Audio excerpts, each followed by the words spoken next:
আচ্ছা, আমার একটা প্রশ্ন। যারা বিদেশ যান তারা অবশ্যই ভাষাটা শেখার চেষ্টা করেন, ঠিক না?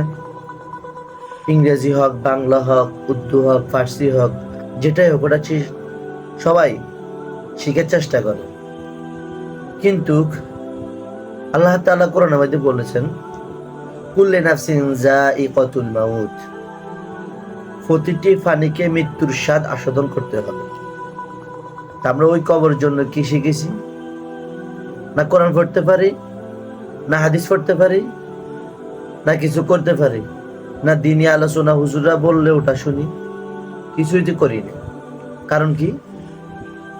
আমরা দুনিয়ার লোভ লালসার মধ্যে পড়ে গেছি। আমরা আখেরাতের প্রতি আকৃষ্ট নয়।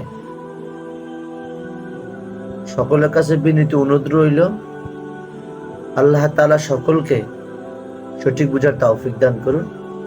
আসুন, মসজিদে ইমাম সাহেব আছে, মসজিদ মাদ্রাসা আছে, সকলে কোরআন শিক্ষার চেষ্টা করি, দুনিয়া ও আখেরাতকে সুন্দর করি। আসসালামু আলাইকুম ওয়া রাহমাতুল্লাহ।